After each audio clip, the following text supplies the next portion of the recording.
cut out those pieces of my life to say, hey, yeah, I want to hang out with you this weekend. I want to go to dinner. I want to do these things, but I have something that I want and I'm going to need to sacrifice to do it. I'm going to need to give this up in order to get it. So that was one of the most humbling experiences in my life. And it also taught me to have grace for other people. So when you see people make a mistake, you made one, you just didn't get caught. You've been in situations where you wanted somebody to forgive you. So why can't we do that for other people? Thanks for joining the CC America podcast, where we are getting mentally fit through testimonies of faith, inspiration, and transformation. We hope you enjoy the show.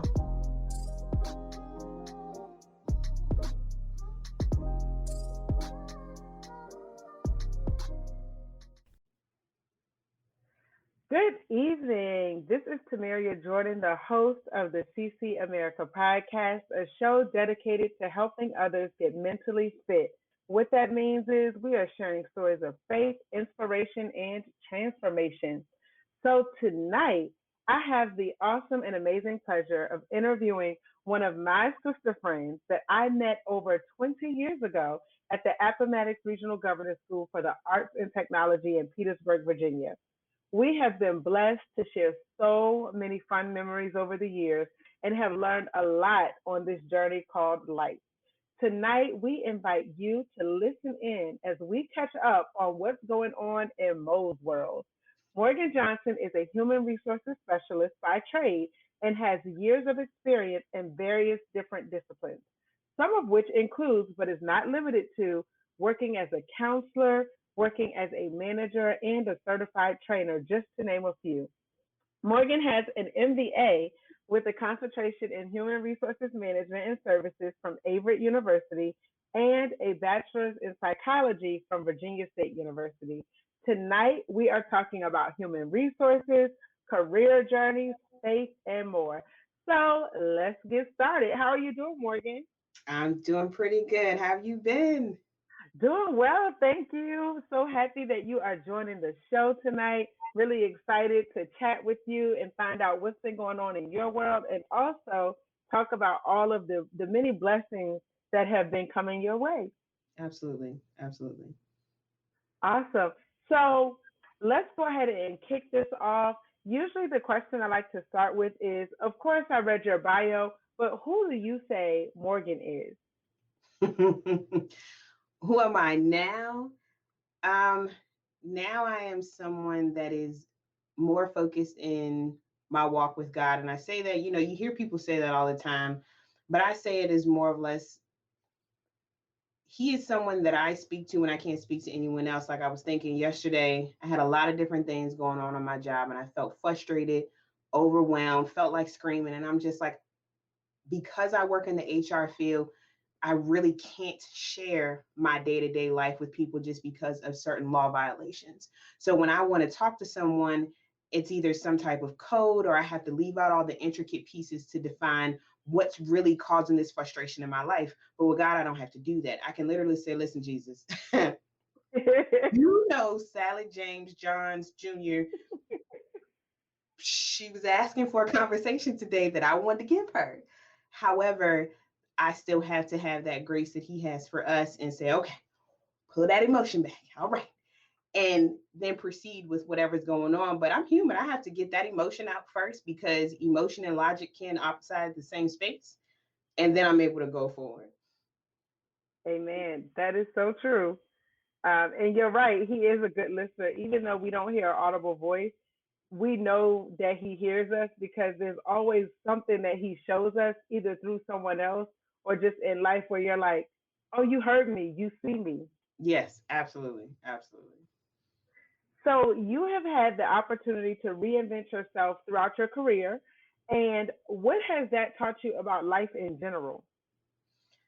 I can honestly say it has taught me to continue to be adaptable. So I've only been in the human resource field for about 5 or 6 years now. Originally, as you stated, I was a caseworker. I did counseling. I was in marketing for a while, which is something I was very good at, but it was mentally exhausting. So I would tell anybody that you have to be open to new opportunities. And it may not be an opportunity that you want, but it may be the opportunity that you need. And walking into this field was something I needed because I am a philanthropist at heart. I love helping people. It makes my day, it makes me feel better about life. And I wasn't getting that in the sales piece. I was just selling people stuff they didn't need or stuff they thought they needed. And that's technically not helping people. That definitely makes sense. And I know how that is when you really feel like you want to give back and you're not able to do that on a regular basis. So totally makes sense. What do you wish you had known when you started your career journey? I wish, you know what, I can't even say that because I'm hard headed. I could, I would love to say that I wish somebody would have pushed me harder, but I had a very rebellious spirit in my 20s, early 30s. So you could have you could have pushed and I would have just said, okay, I'm listening. But I wish I would have listened to my own self to not quit. Sometimes it's really, really easy to get discouraged when it's not happening. Like um, it was a period of time where I didn't go straight through school like a lot of my friends. I literally started in 2002, stopped, started back in 2008, finally got my bachelor's, stopped, started school again in 2015, finally got my master's. And it was more or less saying, like, just don't quit, keep going. So I would tell anybody that that particular progression, even though it was hard, and right now it's behind me, but during it, it's something like it took forever. So I would definitely tell myself, like, regardless of what you're feeling, try your best not to feed that emotion. It's okay to feel it, but don't feed it. Oh, I love that. Remind me that I love that. Feel it, but don't feed it. Feel A it, but lot don't of us feed it. can use that. That's really good advice. We've had a lot of conversations over the years, which I'm really grateful for because those little nuggets are so impactful. Feel it, but don't feed it. Mm, you are speaking to me right now. That's all I'll say. So, in your current role, what do you love most about what you do now based on your experiences over the years and in comparison to maybe some of the other roles that you had? In my current role now, I like the autonomy. So in my previous roles, it was always about someone else having control. And granted, I do have a director that I report to, but if I want to come in at 8 o'clock, I can. If I want to come in at 8:30, I can. As long as my tasks are complete for the day and I stay motivated, he literally just asked, hey, what'd you do today? Let's talk about next steps. I can take my hour lunch and not have to worry about punching in and out or somebody, hey, you're gonna get written up because you didn't get back on time. Being able to have that autonomy, but also having the freedom to make decisions. So if I'm talking to a person, because I do a lot of employee relations cases, to be able to talk to people without someone standing over my shoulder, be like, don't say that. That's not okay. Having free range to have those open, honest communication, have those open, honest situations, and have that person be transparent with me because they feel as if the environment is safe, as opposed to my previous positions where it was very stringent. Don't do this. It needs to be this way. And if you're talking to an associate, you can't say this. And I'm able to gauge and respond based upon what I know in my spirit to be true, as opposed to what somebody's telling me, if that makes sense. Oh, that does. And that I think that is a challenge for most of us because you want to, of course, I hate to say be on your best behavior, but that's what it feels like. It's almost like that relationship between employees and employer where it's more parent childlike Yep. versus truly being a situation where you feel comfortable being yourself and having your creative freedom to be yourself, but then also making sure to follow the rules. So Right. it's a hard balance, I think, for a lot of us. I know it was for me, especially at the start of my career, because we want to fit in. And Yep. then in trying to fit in, you something ends up getting lost. Either you lose your voice or you lose yourself. Yep. I was just gonna say that you lose yourself because you're trying to focus on, like, well, this is how they want me to be in this environment. And I'm very grateful for my supervisor because he says all the time to me, he's actually a man of God. And we speak about that often. And he says to me, he said, God designed you to be who you are. He said, your challenge is controlling who you are, not taking away from it, but controlling those aspects so you can be a better fit for the people that need you. Oh, that's a great nugget. Yes, I like that. That is amazing. That's awesome. So speaking of which, because you're in the human resources field, what are some common misconceptions that you think people in general have about HR? I can honestly say one that I get often is if I'm calling an associate that they're in trouble. And what I try to tell a lot of our employees is a lot of the times I'm calling to help you. I mean, granted, my goal is to protect the company because that's my position, but also to let an associate know all of their options because a lot of them don't. Like, one of the things that I tell people if the Family Medical Leave Act, which is something that's really, really important. A lot of people don't know that after 12 months of service, working 1,250 hours, you, based upon the size of your organization, you qualify for family medical leave. It's a law. That means that you have 12 weeks. How you're paid depends upon your employer, but you have 12 weeks where you can take care of yourself, take care of a loved one, and your job is secure. It's very rare that a organization will try to fire you during that time unless they have great just cause, because trying to fire somebody where they're covered under the Family Medical Leave Act, it's like going to bat with Jesus. You might as well leave your bat in the car. Look, good luck with that. But absolutely. Or the misconception is that I sit at my desk all day and answer emails. I said, and little Johnny could have decided he didn't like little Bobby, and now I have to step in between those two at 8:15 when I literally just walked in the building because you punched little Johnny yesterday because you didn't like what he said, or you punched him this morning because you didn't like what he said, and that takes up a span of my day. Or that to be in this position that you don't have some type of qualification. I can't tell you how many human resources jobs I apply for, even though I have my MBA. They're not, a lot of organizations aren't looking for that anymore. They're looking for what's called a PHR, which is a Okay. professional human resource certification, or they're looking for the SHRM certification, which is it's one of the human resource tests that you take. They're looking for people that have that and experience. So I can honestly tell you, just thinking about getting into this field, like weighing your options, deciding if this is what you want, and then go from there. That makes sense. And ironically, you actually touched on the next question in terms of advice for people who want to get into that field. And many people may not know that. They may think, I've gone back to school, I've paid my dues, I'm doing everything I need to do. And it doesn't quite work that way all the time. So, yeah, that's a really good point. Is there any other advice you would give someone trying to break into the field, knowing that they need the combination of the experience, the certifications, and probably the education as a precursor? The precursor, I would honestly say my undergrad in psychology, I never thought it would translate into my current position, but it does. It taught me how to speak to people, and not just how to speak to them, but to do what's really hard, which is actively listen. So one thing my twin and we practice is when she says something to me, to repeat what she said in my own words, to make sure that whatever she said is what I heard. Because when we started living together, it's like cats and dogs.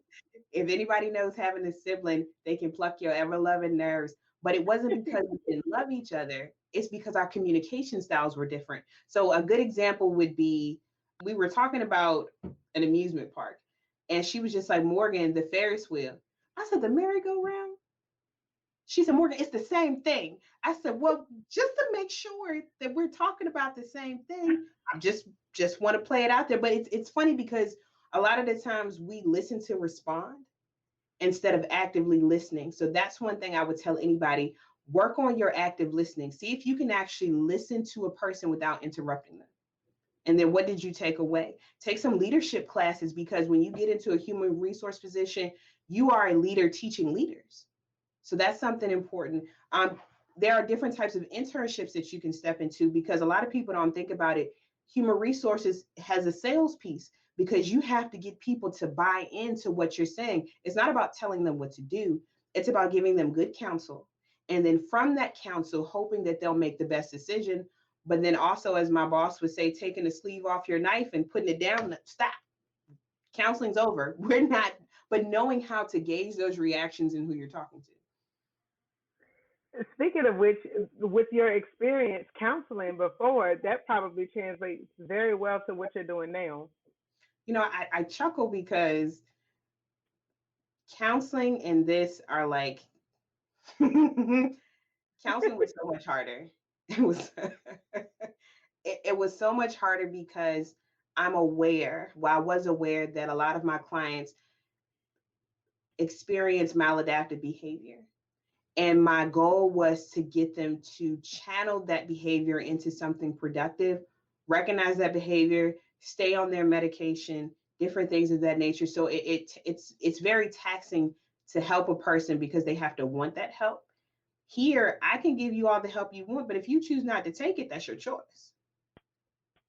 That's true. That's a really, really good point.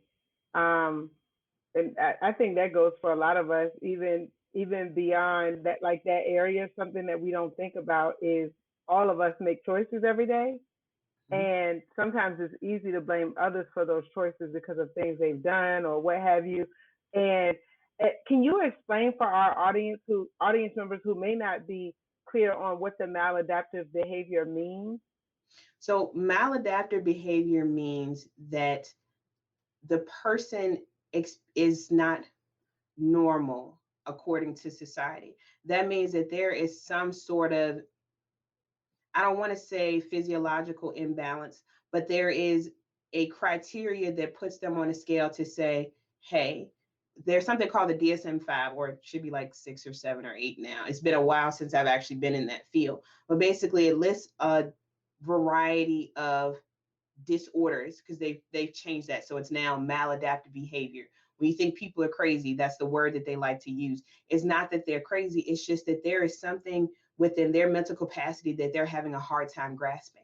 And based upon them not being able to hold on to that, their behavior is something that's not adaptive to the norm of society. So maladaptive behavior.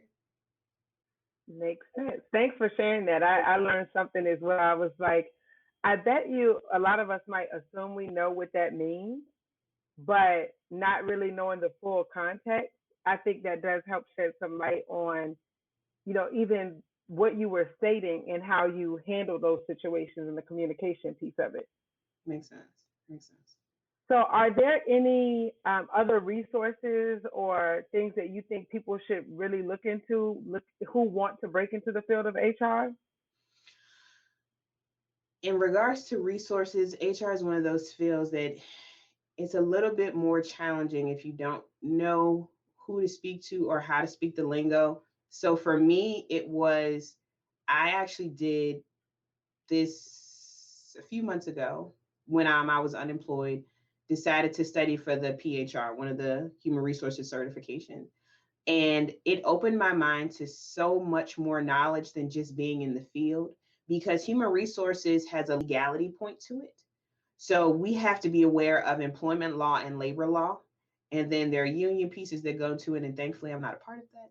But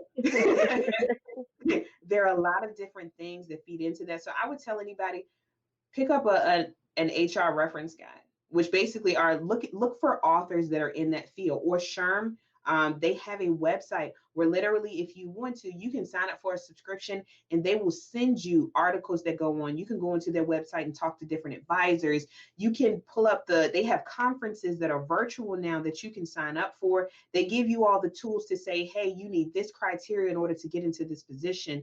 It's one of the tools that I use when I thought about pursuing this. It's like, how much experience do I really have? How much education do I need? And it's literally a step-by-step guide to say, this is where you start, but these are good things to have too. Like I said, the leadership piece is really good. Taking a couple of psychology classes because your coworker that you spoke to today may not have heard you when you said good morning because their child is sick at home. Were you receptive to the change in their facial expression or their body language? Or did you personalize, did you project your own emotion onto that person to say, well, they just don't like me today? No, ma'am, this has nothing to do with you. They're having a bad day. You have them too. Let's do what we do and treat people better than they deserve and keep it pushing. But I didn't learn those things until I started to educate myself. Like my leader now, he is one of those ones that will challenge you. So literally my second or third week of work, he gave me 12 books to read. And I looked at him, Okay. By when? he said, there is no time frame, but I will know if you're reading them based upon the conversations we have. Okay. And I told him, like I told him, I said, I don't think I like you. And he said, and that's fine. He said, but the goal is when you're with me is to grow. So I would tell anybody the human resources field is about constant adapting to your environment and not being closed in a box to where you aren't receptive to the changes because it changes often as far as what laws are pliable, what regulations you can look into, how you can conduct a conversation, like something simple. I'll give you a simple example. So when you're conducting an interview with a person, there are certain questions you can't ask. So if I ask you, how old are you? What are you going to say to me? You'll tell me your age, I'll tell right? you my age. Yeah. So by law, you can't ask that question. What I can ask you is, are you of age for this position, which is 18 or older? You see how that question is similar, but it's Right. not the same. So just Right. It's learn. like completely different because you're not able to confirm what my age range is, so you can't make a decision based on that. Right. So yeah, just different things like that. But yeah, definitely just start with the basics. I would definitely pick up one of those reference guides and you know, I'm a famous person. I'm gonna Google if I don't understand. I was like, well, I don't know that SAT word. Let me look at just just to be candid because the assumption is also that because you're in this field, my colleagues use a vocabulary that I'm sitting there like, yep, don't understand a word you just said, but I'm gonna Google those when I get back to my office to make sure that when we talk about it later, I got it. And it's no shame in that. Like we educate each Right. other. So being open is big. You know what? You said a lot in that segment, meaning you talked about perspective and like really recognizing that not everything is about us. You talked about being resourceful and also adapting. So you touched on a lot. So for our listeners, I hope you were catching those nuggets because you do a lot of things that I'm sure a lot of managers wish their team did in terms of looking up information, being resourceful, finding the information you need, and being okay with saying, you know what, I really don't know. And that's okay. You learn. I don't know. Say it again. Can't tell you how many times my coworkers like, she got another question. That's right. I don't know. Say it again. But you know what? It's good though because a lot of people don't ask, and unfortunately, when we don't ask, then we're just sitting there, and then information is literally being piled on top of the information that we still don't know. So then Right. we're really going to be confused by the time we leave the meeting, as opposed to stopping and being like, okay, can you clarify that point for me, or can you explain it? Can you define something? Say, say something today. Listen, So we'll talk about say something Saturday in a moment, but we need to say something today. okay, right now. Do you understand? I don't understand. I love it. So, what would you say was one of the most transformative life experiences that you've had on your journey? Mm, one of the most transformative life experiences I have was I was 17 or 18, got in some trouble, and it put life into perspective because whenever you have any dealings, whether it's a speeding ticket, you shoplift, you whatever, whenever you have any type of confrontation with the law, it puts you in a place to where people start to view you differently. And I had this conversation with someone here recently. I said the sad part about it is when people hear the word criminal, regardless of what it is, they close their ears to anything you have to say because it turns into you made a mistake that's unforgivable. Even though God forgives us every day, we don't practice that particular golden rule.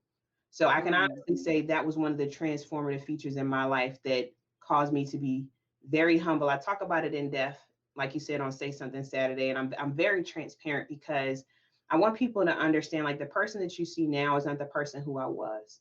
And I had to literally self-reflect, pull a lot of pieces out of myself and recognize that, Morgan, your the reason your actions cause your consequences. Like, you chose to do A, B, and C, and now that's where you are. Now you can't be upset with Johnny, Bobby, little boy Blue because they were a part of your life at that time, because nobody told you to do that. You decided in yourself that, hey, this is what I'm going to do. And for some of our listeners this evening, I know sometimes you have people that push you in your life to say, hey, do this for that moment. And it's really, really easy to give in because we want to be people pleasers. We want to, like you said, be part of that group. But I can honestly say, taking a step back and recognizing at the end of the day, whatever I choose, I'm going to be responsible for, was life changing. And it put me on a path to say, I have to do something better. Not I need to, because you can have a need. I need to eat, I need to lose some weight, I need to do my hair. You can have a need, but how bad do you really want it? Because when we want something extremely bad, like when you want a burger and fries, you're going to find a restaurant open at 3 a.m. to get that burger and fries. Why can't we apply that same energy to something that's going to help us progress? And that's what I had to start doing, to put that, like I said, studying for that certification. I wanted to pull my eyeballs out. I literally studied for 2 months straight, 3 hours a day, nonstop. And it was one of the most taxing experiences. And I didn't pass, just so everybody knows. I didn't pass. I came close, and I'm going to take it again when the money comes. But to cut out those pieces of my life to say, hey, yeah, I want to hang out with you this weekend. I want to go to dinner. I want to do these things. But I have something that I want, and I'm going to need to sacrifice to do it. I'm going to need to give this up in order to get it. So that was one of the most humbling experiences in my life. And it also taught me to have grace for other people. So when you see people make a mistake, you made one, you just didn't get caught. You've been in situations where you wanted somebody to forgive you. So why can't we do that for other people? Well, you just, again, a word, okay? you you touched on a lot in that, because you think about what we see now, and yesterday was a really important day in the state of Virginia in terms of like the death penalty. And so, I mean, you're right. A lot of times we are not the people who will give others a second chance, but we want one. We do. And so your background in psychology, your personal experiences have all, shaped your perspective. But I think it's a perspective that a lot of us, if we take a step back, and like you said, even your HR experience studying for the CHR, you are still moving forward. You're still pressing through. And even though you're not the same person that you were, like you said, look, like where you are now, I'm just grateful that you are just continuing to grow and that you're not letting no's stop you. Because you could have let that stop you and be like, you know what, I give up. Let me do something different, or let me just go back to what's comfortable. Because you have a wealth of experience. You could have easily said, I'm going to go back and do what's comfortable, but you didn't. So I commend you for your transparency, for always sharing your truth, and then also for doing what you need to transform from the inside out. So kudos to you, my sister. Well, I'm proud of you. We've had plenty of conversations. So that's amazing. Yeah, I can honestly say it's not just me. It takes, like, one of the scriptures says, the body is just not the hand, it's not just the arm. It takes all the pieces in order for your body to move. And in order for me to move, I have friends like you, I have my siblings, I have, I still have my mom. And even though, and I laugh because when I tell people about my friend group, we chuckle because my friends are very forward. They're just like, nope, you wrong, stop. That's the end of it. Like, because I don't have friends in my circle, and that's one of the things. Having accountability partners is a big piece. I don't have people in my circle that are going to say to me, Morgan, you're right, it's always more of a challenge. It's like, well, did you think about it another way? Have you actually talked to that person to see what's really going on? And a lot of the times I'm like, no, I don't want to. They said A, B, and C, and they got what I gave them, and that's fine.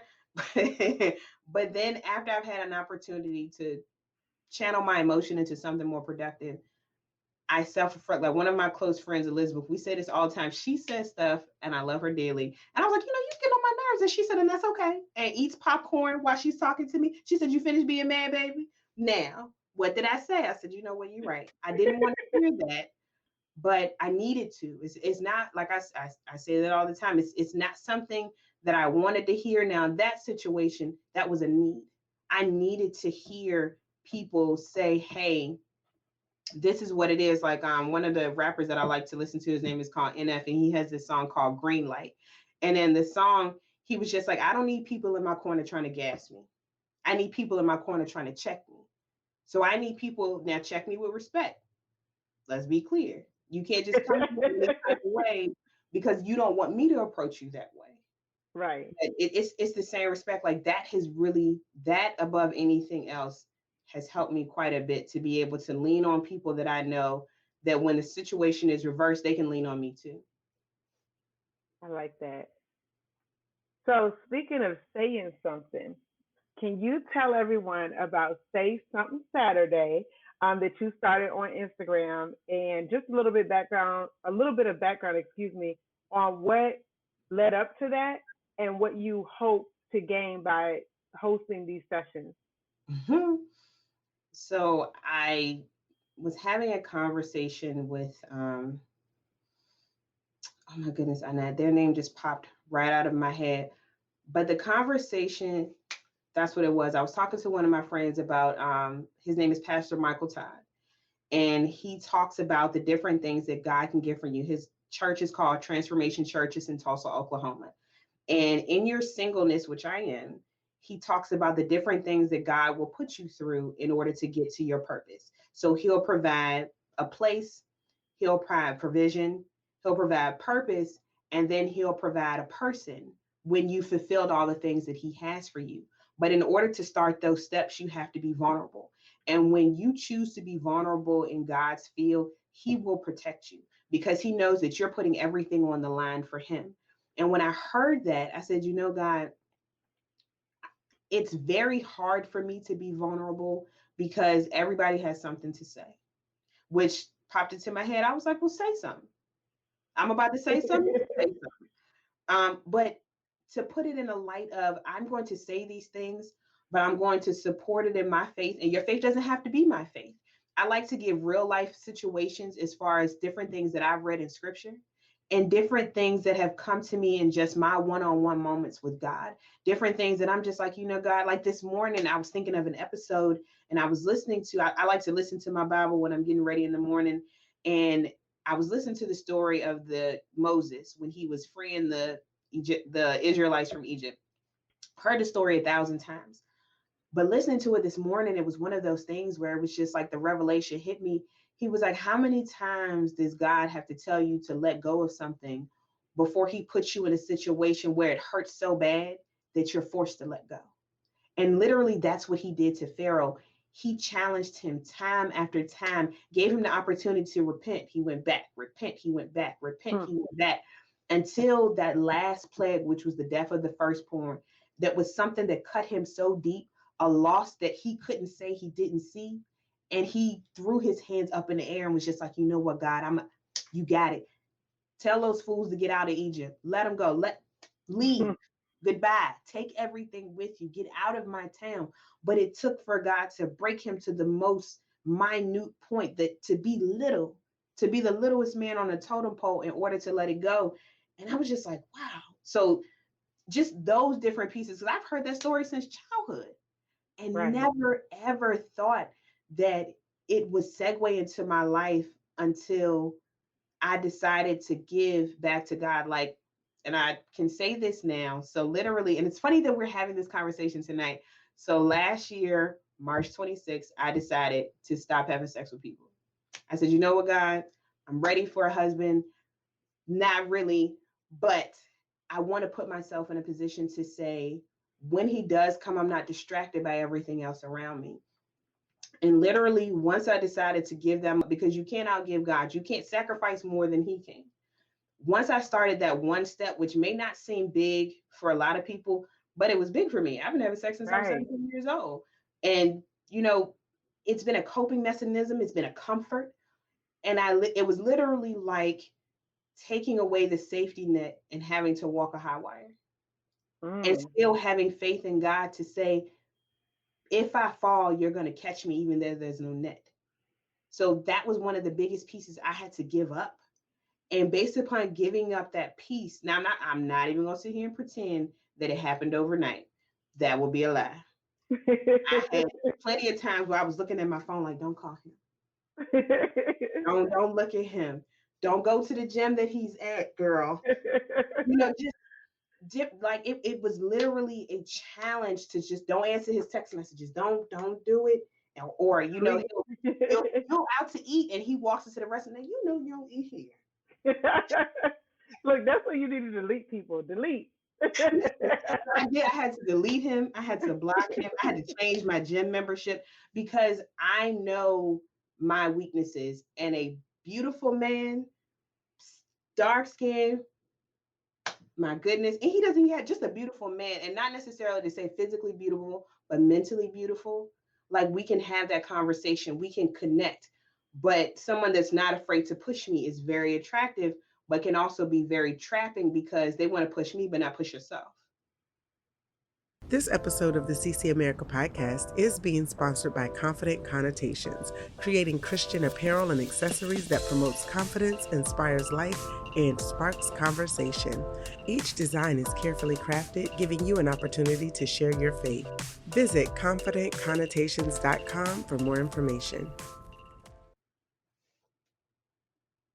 Yeah, I mean, I think all of those aspects, to your point, is one, recognizing what it is. Like I'm going through my own battle with I like to eat, but part of my transformation is I need to delete that food. I need to throw it in the trash if I know it's not helping me. So I totally get it. We all have different things that we like, that we battle with. We have our coping mechanisms, like you said, our safety net, and it really is trying to figure out, okay, how can I how can I trust that you have me? But he keeps showing us time and time again, and we're still like, I Are just you want to try sure? it. I really, well, maybe you don't have my back this time. Maybe you need my help. And he's like, I never needed your help, but we think he needs our help. So it's like, maybe he doesn't know that I'm looking for a job. Let me help him. There's a lot of different jobs that people can go and pick up. Maybe like, okay, my temptation. Say, for instance, I like to drink, and I'm trying to quit drinking, and then I'm like, okay, well, God, I need a job, but I'm gonna go be a bartender, knowing that I have struggled with Okay. alcohol. So it's like the same thing. I was trying to think of a good example, but literally for me, that's like me knowing I like dessert. And then I decide that I'm about to go work at Cold Stone. That would Girl, be where a we going? disaster. Exactly. The reason I brought up Cold Stone is I wanted Cold Stone last night. I did still end up getting dessert, but I fasted this morning because I am working on that. I'm working on breaking that habit because for me, I really like the sugar. But to your point, one, we have to identify it, and then we have to say, okay, I'm going to trust God to help me with this, whatever this is. And I've had a lot of things that I feel like I'm working through even Yeah. now. Is that you mentioned earlier, people pleasing. Yep. I'm working through that as we speak. So I may do things, I may say things that not everyone's gonna like, but that's okay. Everyone didn't accept Jesus either, but he shook the dust off his feet and he kept going. So for me, and you've known me for years. I want everyone to get up. Can't we all just get along? And you know, Sometimes I'm we the one to can't. be like, if you don't get out my face, you poke me. But listen, that was before Jesus, because I'm just like, my sister reminds me of this time. Where you said that in reference, I was always the sharp tongue instead of the people pleaser. Because you know me. What was it when we were doing we used to belong to this dance team in high school. And I'll Oh, never why was forget. I picturing that? I was like, was that one of my dance team moments? It was, and we were gonna wear these outfits. I can't even remember, but it was when the Cisco song came out, The and song. yep, and we were just like we were gonna wear these outfits, and one of the girls in our groups was just like, "I'm not I wearing that." remember. Oh, I remember. My whole head, you would have thought I was an owl. My head said, and before I knew it, I my mouthpiece, I was on this young lady before I knew it. And it was just like, Morgan, I said no, because she always got something to say. I'm tired. Everybody else want to do it but you, such and such and such. Like it's funny now, but when I It think about it is. in that I moment, remember it. it's funny in this moment, but as I reflect on it, that young lady, what she shared with me later is she had insecurities about different parts of her body, which is why she felt uncomfortable. And I was not sensitive enough at that time in my life, nor am I expecting a 15 or 16-year-old to be, because we're learning. But as I Right. reflect back on that, there were other ways I could have addressed that situation. And we did, we changed the Yeah. outfit. But that one step, like skipping that step, would have been Right. better leading into that. So it's funny. You've actually said say something a few times, or say something a few times during today's show.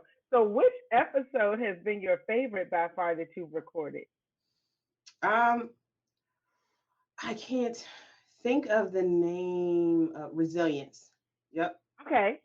Resilience is my favorite because, like I said, I like to listen to my Bible in the morning, and it talks about the story of Joseph.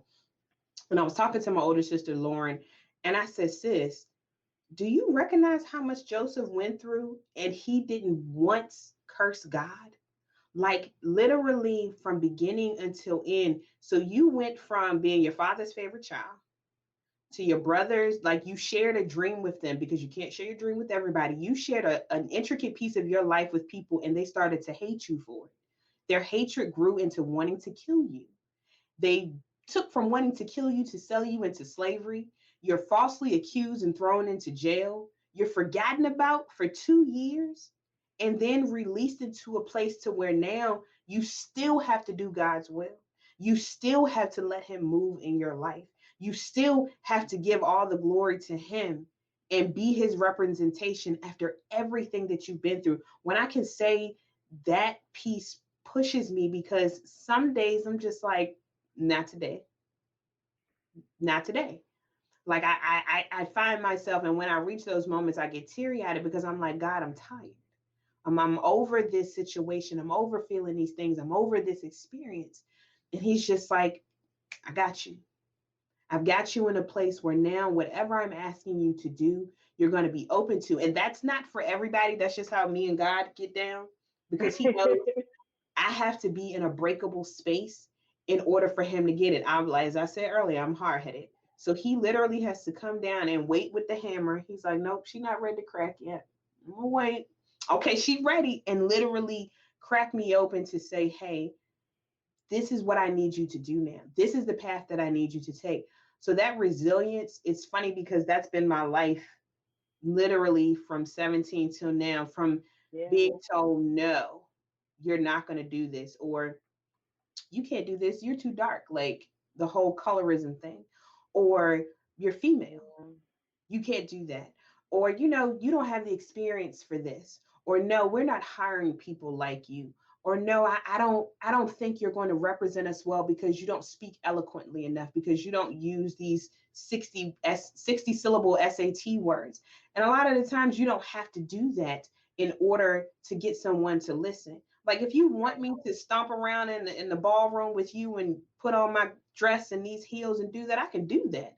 But do I need to in order to get my point across? Or do you hear me at a family style restaurant where we're sitting here eating a slice of pizza and sipping some Coke, which it doesn't matter which environment we're in, but which one are you more receptive to listen? And God knows that he said, you hear me more when you're down here than when you think that your elevation comes from you and not me.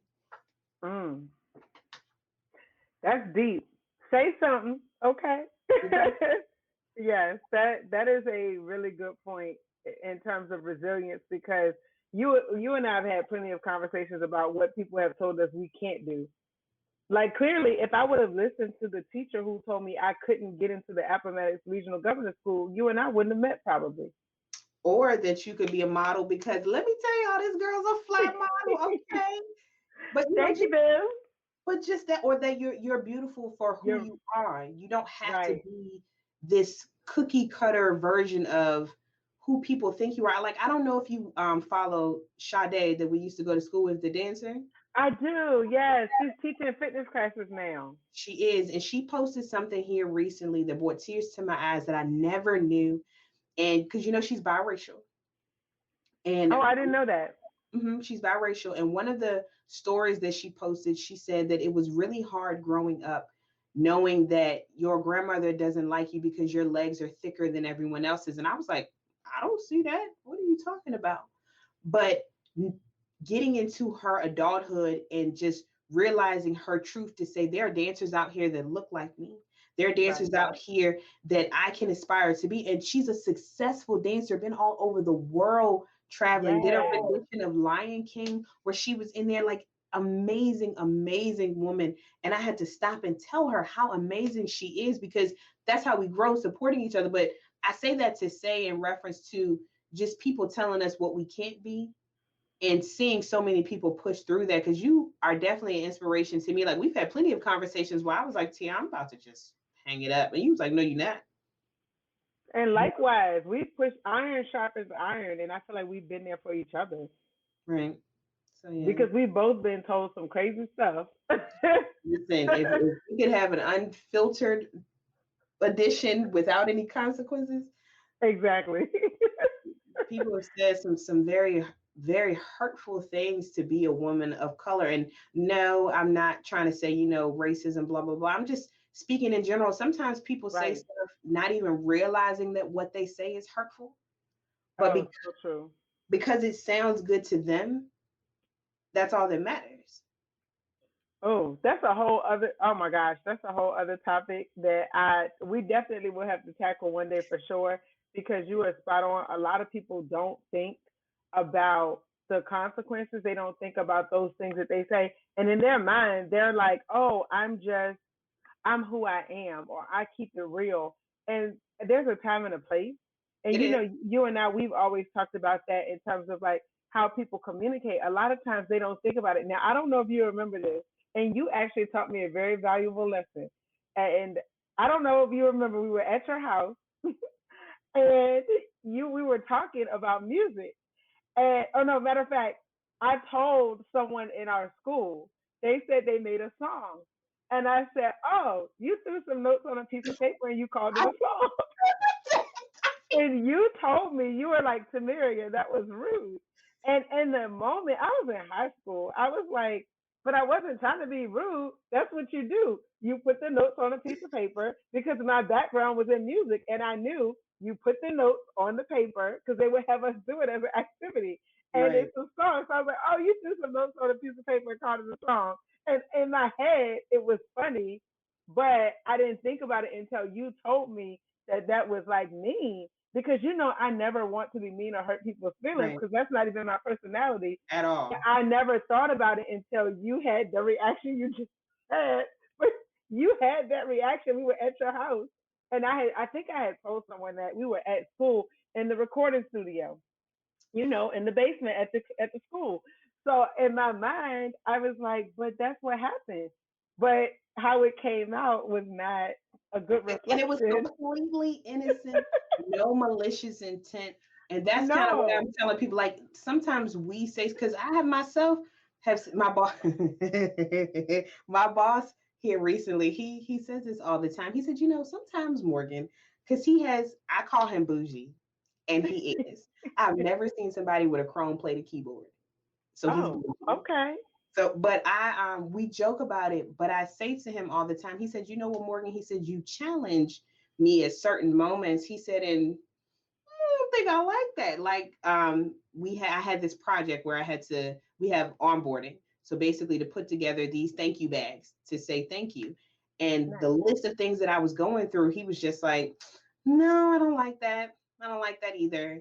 And by the 10th time, because I've revised this 10 times now.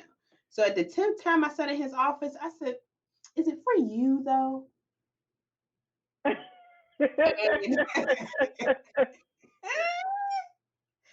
I didn't recognize in that moment that probably wasn't the best way to say that. Probably not. Not to your boss. Oh my God. You live and you learn though. You realize like, okay, that I probably shouldn't have said that. That's when you don't say nothing. As our parents would say, don't That say anything mouth else. closed. Yeah, so he closed the office door and was like, "Listen, don't come to me like that." Mm-mm. I said, "But you know," I said, let me recant my statement. It's not for you though. It's for the associates. But he was just like, "There's a better way to say that." More or less, to say to him, "Should we be as selective in this because it could change tomorrow?" Right. See how that he communicated that to me, and I was like, no, I like my way better, but It's a lesson learned though, but I think that's the thing. You have to be coachable, and all of the different experiences you've had. I will say that, like, you are coachable, and I feel like I am too. Like, you coached me in that moment, not even realizing. I remember us literally standing outside and you having the reaction, and I was like, "Oh, that wasn't my intent," it but that's what wasn't. I said. And so when I'll say you check me indirectly, oh, that rhymes. I was a poet and didn't know it. Okay. So, Listen, keep going, keep going. so I was like, oh my gosh, I always remember that. And it reminds me of a sermon I heard recently by Pastor Stephen Furtick. And he Yes. said, stuff you just say in anger, people live with for a decade. Let Ooh, that sink in. So, that's to your point, what you were saying, I was like, oh my gosh, this is spot on. So, with regard to say something Saturday or say something Saturday, which I did share it on the screen, and I'm going to put it back up here for everyone to see. How they can find it on Instagram. Again, you can follow Morgan at MRS, and it's M.R.S. Johnson. And on Instagram, she has the hashtag Say Something Saturday. So I have listened to them, and I'll say that I love the different topics that you talk about and also how you talk about them because, like you're being transparent here tonight, that's what we get on your episodes. It's real, it's short, it's to the point, but I think it really is helpful for a lot of people. Whether they tell you or not, they see it. the goal is. My mother said to me here recently. She said, "Morgan, do you look at your views on Instagram?" And the first two episodes I did, and I talk about it in one of my episodes, comparison. And I became really discouraged because one of my really close friends, her name is Brittany. She's amazing, and she has this awesome podcast. It's international. She has her own trademark. She's doing these awesome things, and I was like, I don't want to compete with that. And literally, God gave me that episode. He said, "Why do you feel like you need to compete?" He said, "Similar does not mean same. You all have similar gifts. You do. But the way you deliver them, the group that you reach, the people that see whatever you need to see, it's not the same group of people." So still, he said, Amen. if one person listens to it, that's all I ask you to do. One person, because I get up sometimes and I'm just like, Jesus, I don't want to do this today. But he'll push me, and it's just like, but I need you to, regardless of what's happening, I need you to still push through this and do this, which, speaking of which, I need to start another season. Because I think 10 per season is going to be my cap. Because what a lot of people don't know from even what you do, it takes a lot of time, it takes energy. You have to edit it, you have to hope that your sound comes in good. And if the background noise is in there, it's kind of like, well, it's just going to have to stay in there because it's not coming out, but putting everything into it. And when I recognize that my friend, when she does that, or even when you do it, that you all put so much time, effort, and energy into it, it's nothing to be compared to. It's something to admire. And I told her that. I said, you inspire me to keep going. Like when I see your stuff posted on IG, I'm like, she's still going. Because most people don't know you're a mom, you're a wife, you're a small business owner, you take care of family, you help other people without them asking. Like you do all these amazing things for people. You exhaust so many different pieces of yourself, not because you have to, but because you can. And it's your desire to. And I can honestly say, having people in my circle that do that when I want to quit, when I want to stop, pushes me to keep doing Thank you. And you know it. I'm so proud of you. Like we get to talk maybe not as often as we did in high school, but whenever we do talk, we might be on the phone like 3 or 4 hours.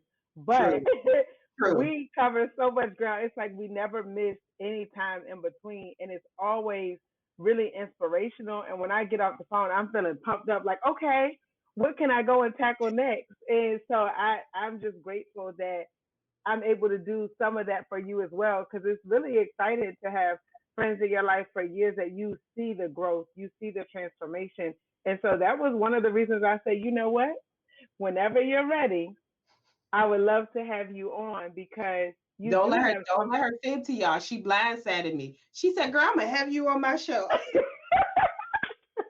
I said, "I don't get." Because you know why? Because you have something to say, okay? I said, "I That's don't get a why. choice in this." She was like, "No, I'm ready to." You know what's funny? A lot of people I'll mention it to, they're nervous, but I want to be the person to give to be able to highlight and share other stories because a lot of people don't realize that to your point earlier, that comparison. I remember listening to that one and I said, "Oh, Morgan is on it. Like this is so spot on." Like similar is not, it's not same. And so many of us get caught up in that because of what social media almost has done to us psychologically is it creates that comparison and you're looking at your likes. But I heard a social media strategist say recently, she was like, I don't care if you like it, did you see it? And so when you look at your impressions, and I realized she's right. I looked at my impressions and I was like, when did that many people see my post? Because if you look at my likes, it may not be in the Maybe thousands, 3. but it literally, if you look at your impressions on Instagram, you might realize, oh wow, over the last 30 days, from my profile, over the last 30 days, 7,300 accounts reached. Wow. And I'm like, when I look at my content interactions, I'm like, wait a minute. So then if you press further and you look, so that was just between January 24th and February 22nd. I look at my impressions, 27,880. And because Instagram only shows, and same thing with Facebook, they only show your content to about 10% of your audience. Well, the account activity, the profile visits, like when you look at that, you're like, okay, it may be a lot less. It may be in the thousands or the hundreds. It really just depends. But if you start looking up some of the big names, like Nike, theirs is less than 1 percentage point for content interaction, like Wow. the actual engagement of the likes and the follows and the shares. But a lot of us don't think about that. And so when she told me that and she showed us how to look at it, she said, you might be worried because you don't get a lot of likes. And she said, I used to be that way too. But then I realized a part of the algorithm is to get you to engage. To engage, you have to be on social media a lot more than you probably are. And a Uh-huh. lot of us, like you said, you have a full time job, family, whatever it is that you have going on, you may not have that kind of time. And this is why people are paying social media brand strategists to do it for them because to engage and create those to build those relationships on social media platforms, which is what they're created to do, it takes a lot of time. Similar to Yeah. what you said about podcasting. It's what people don't see when you're up in the middle of the night. If Nadia's here, I'm literally up in the middle of the night editing the show. Yep. That because Mine. that's when I can get it done. And I get it done. And then I'm like, okay, I did something that I wanted to do for me, but I also want to make sure that I'm present. So just know that I appreciate the compliment and I'm proud of you. And I think that you just keep doing what you're doing because whoever, like you said, is supposed to see what you're doing, they will see it. And you also never know who you're inspiring. And the reason I said what I said is they may not always tell you, they may not always like it, but they see it. Know that That's people fair. are watching you, whether you know it or not. Your quotes are very powerful that you post. So keep going. So my goal is to spotlight the people who don't think others see them or who they think, okay, you know what? I might have a small audience, but I really want to help people. I want to help transform their minds. I want to help build their spirit. That's my goal. I'm like, whoever is supposed to hear it will hear it. That's right. And so I'm okay with that now. So I'm glad you're okay with that and you're not letting that stop you. So we have talked about faith quite a bit. What role has faith played in the rest of your journey in terms of how you move from A to B? Um, I can honestly say faith is a foundation now as opposed to a bumper sticker. It's it's it's one of those things that I don't succeed at all the time because that would be a lie. But I'm also not in a place where my faith is, because at one point in time, you were in this moment of my life. We were visiting one of our friends in South Carolina, and I told you, I said, I don't believe in God, not in that space. And as my peer group, and I can honestly say this is why I love my friends, because even though their walk with God at that time was way stronger than mine, never once did they make me feel less than. Never once did you or Taiwan come to me and say, you know what? You're not going to church. You're not doing this. You didn't read your word. You're not blah, blah, blah. You loved on me. And you continue to love on me until I was able to get into a place where I could see God for myself, not what people told me, not another person's testimony. Because when people ask me about my faith and why I choose to be a Christian, why I choose to follow God, I said, I'm going to give you my real life experiences. I can't tell you about James and Peter over here, but I can tell you the different things in my life that should never have happened. Like a good example, when I lost my job in June. I lost my job in June of last year because not because of COVID or anything, but because my organization merged with another and they relocated and I wasn't going. just to be transparent. And I'm sitting here and most people that if you don't know, unemployment, the maximum payout benefit is like $400 a week. So that's if you are making $2,000 to $3,000 every 2 weeks, and they cut that to $400 a week, that's nothing. Right. That's nothing. And I'm sitting here and I'm just like, God, I said, first of all, I didn't get my unemployment for the first 4 weeks because what's going on in our society, everybody was trying to get it. So I'm sitting here like, God, how are these bills going to get paid? Like, what am I going to do? And literally, my last paycheck, I was short a week. And I remember sitting in my room crying and I was like, come on. I said, I'm already out of my job. I'm short hours. Like, what are you doing? And I called my old boss at the time and she, talked to the people that cut my checks. The next pay cycle, when I got my check, I had an unexpected bonus. And the bonus was double what my paycheck was because we stayed on during the process of them shifting to another state. And that was money I wasn't supposed to get. And I said, oh, okay, all right. And God was like, you don't believe me. Let me show you. You don't believe. Literally all of my unemployment money that I didn't think I was going to get showed up at the same time, literally 2 weeks later. So I got that on top of the extra money, all of in my account at the same time. And I was like, okay. He said, no, Nice. no. He said, you keep saying, okay, you don't believe. You don't believe. Let me show you again. So I invest in at that time a 403B, which is a retirement plan for nonprofit organizations. And I was investing 5% here, 6% there, nothing crazy, but they match your contribution. But the kick is you have to be with the organization for 3 years in order to keep the match. And I was only with the Mm. organization for 2 years and 6 months because my employment stopped. So I was like, all right, well, I'm gonna get my $1,000 out and call it a day. And literally the lady called me up and she said, oh no, we have about 4 grand we're going to give you. Oh wow. I said, what? She said, yeah. Where do you want this check to be cut to? I said, are you serious? She said, yeah. So, however it turned out, that match criteria, I became qualified. Money that I didn't think I was going to have. And literally, I say this because not just that, within that same window, when I started this job, the hot water in my hot water heater in my house went out. My electrical box short circuited literally, and it's not figurative, literally turned to ashes to where my house could have Oh burned to the wow. ground. And because of I didn't spend this money, I sat on it. I had money to fix all these things. And I was sitting there, and one of my friends had to bring it back to me. She said, Morgan, Remember all the blessings God gave you over the summer? Remember how you stewarded that money? You didn't squander it. And now you're about to go through that season, like Joseph told Pharaoh, you're going to go through this drought. You're going to go through this season. And I literally went through that season, and I had just got my job. And I'm sitting here trying to explain to my boss, literally no power in my house 2 days after Christmas, sitting outside in my car, Wow. rocking, like, Jesus, what am I going to do? How do I call this man and tell him that this is happening and he's going to believe me?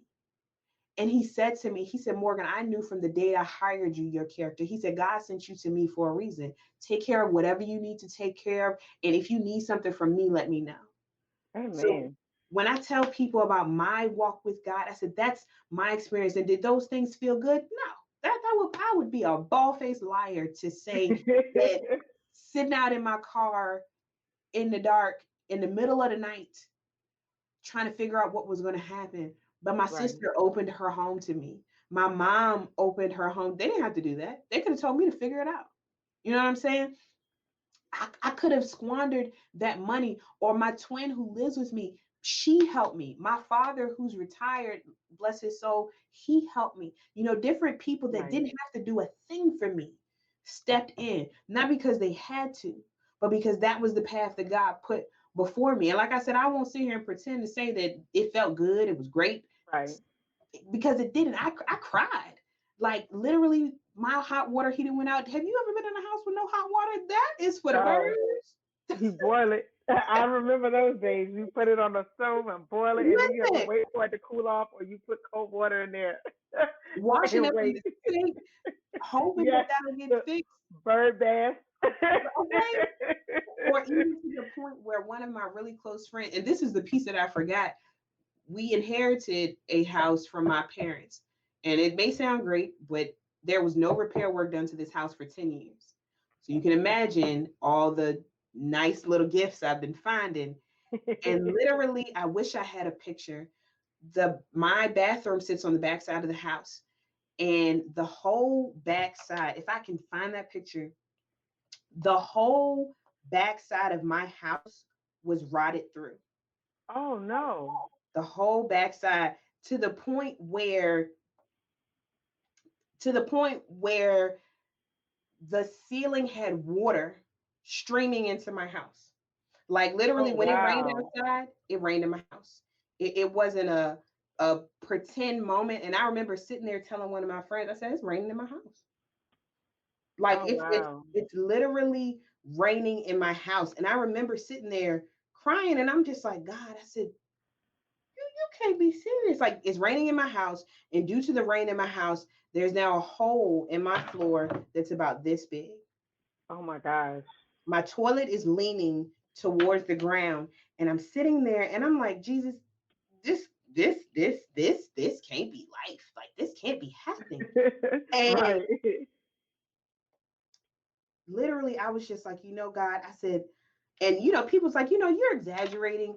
It wasn't that bad. Oh my gosh. Wow. So I don't know That's if viewers, if you crazy. know, I can definitely send this picture. Oh So yeah, I can see it. Wow. That's but this crazy.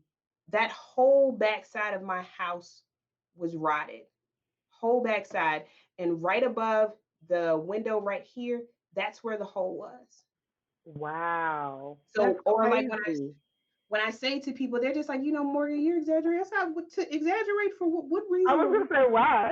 What reason are we exaggerating for? I said, why am I telling people something that's not true? Or my fuse box, if you can see the That's char marks and crazy. ashes inside the box. God, let me just say, God is good. You are so right because that could have been very different. It could. That's why when people ask me why my faith is the way that it is, that's why. And it's not like, well, God's been doing such and such and so. Of course you feel no. And I almost said a 5-letter word and I had to catch myself.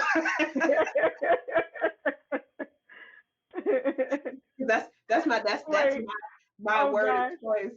I caught it in that moment because I felt the passion behind it. I was like, no, no. Like bring it back in, I did. reel it I back did. in. I felt it. It was just not that word, Morgan. Not that word. I said, because I've been doing really good. I was like, don't use that word.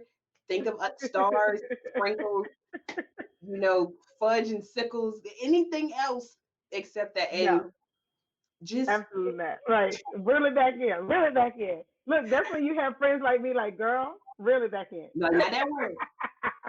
But literally that particular piece, like that's what drew my faith in. Because the second that I started to give up stuff, God started to say, okay, I'm going to give you this. It's not going to be easy, but I'm going to Right. help you through this. You're not going to understand, but I'm going to help you through this. You're not going to get it, but I'm going to guide you. You're going to want to quit, but I am the lamp unto your feet and the light unto your path. I am pushing you where you're going. I am the person when you hear people, yea, though I walk through the valley of the shadow of death, like I still get scared, but I'm not afraid.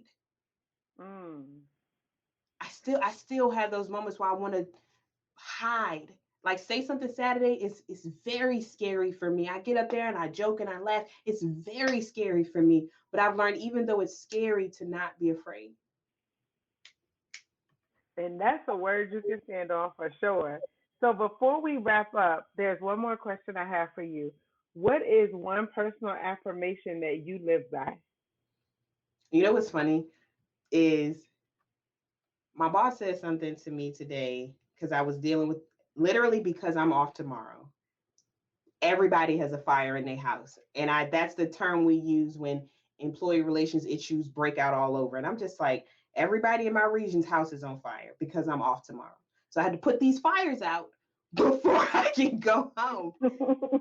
And he said to me, he was just like, Morgan, guide them, don't tell them. He said Oh, that when you guide people, if something doesn't work, then they're more than likely to come back and seek your counsel. When you true. tell somebody something, when you have that dogmatic personality, I'm going to tell you, they will fight you step by step.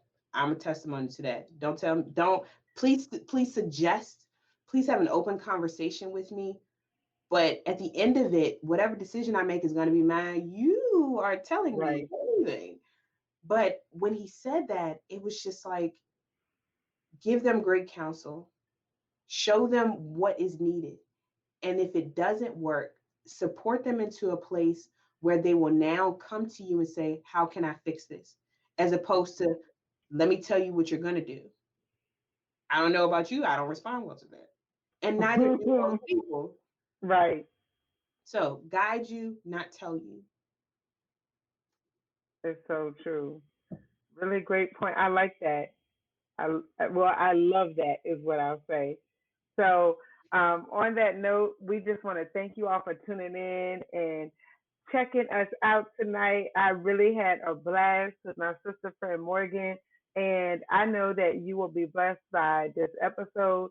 Definitely share it because you never know who can be blessed by the testimony. Because at the end of the day, we are all overcome by the power of our testimony.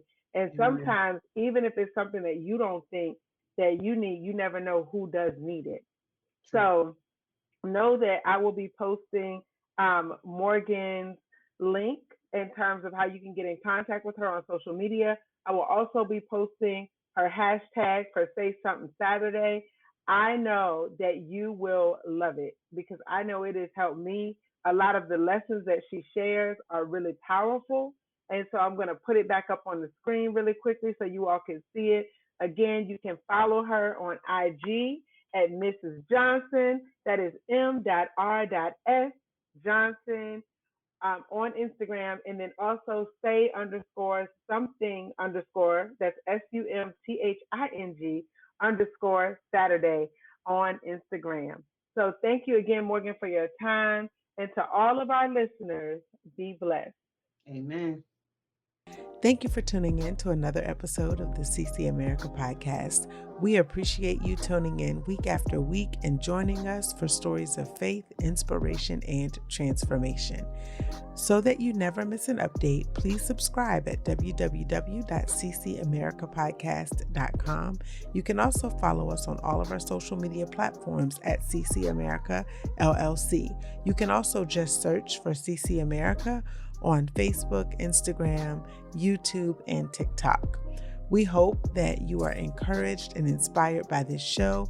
If so, please don't hesitate to share the episodes or let people know that you are listening so that they too can be inspired. We appreciate your support, and until next time, be blessed.